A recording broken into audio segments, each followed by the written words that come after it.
বাইজিদ ভুঁইয়া, মাযহাব কিভাবে মানা যায়? ভাই বাইজিদ, মাযহাব মানা বলতে সাধারণত বোঝানো হয়ে থাকে কোরআন এবং হাদিসকে কোনো একজন স্কলারের বুঝ অনুযায়ী গ্রহণ করা, এটাকে মাযহাব মানা বলতে সাধারণত বোঝানো হয়ে থাকে। ইসলামের ইতিহাসে অনেকগুলো মাযহাব ছিল, তার ভিতরে সবচেয়ে প্রসিদ্ধ 4টি মাযহাব ইমাম আবু হানিফা রাহিমাহুল্লাহ, ইমাম শাফি, ইমাম আহমদ বিন হাম্বল, ইমাম মালিক রাহিমাহুল্লাহ।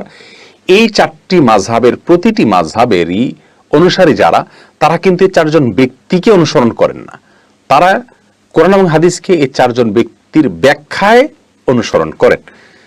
অতএব এই অর্থে মাযহাব মানাটা দোষণীয় নয়। হ্যাঁ, যদি এমন হয় যে উনি যা বলেছেন আমি তা মানব, সেটা দলিল সমৃদ্ধ হোক বা না হোক, অন্ধের মতো, এরকম যদি হতো তাহলে সেক্ষেত্রে সেটা অবশ্যই নিন্দার ছিল। এবং এরকম যদি কেউ কারোর অনুসরণ করে, আছে অনেকে অনেকের অনুসরণ করে এভাবে, তাহলে সেটা কিন্তু সত্যি নিন্দনীয় এবং নিকৃষ্টতম।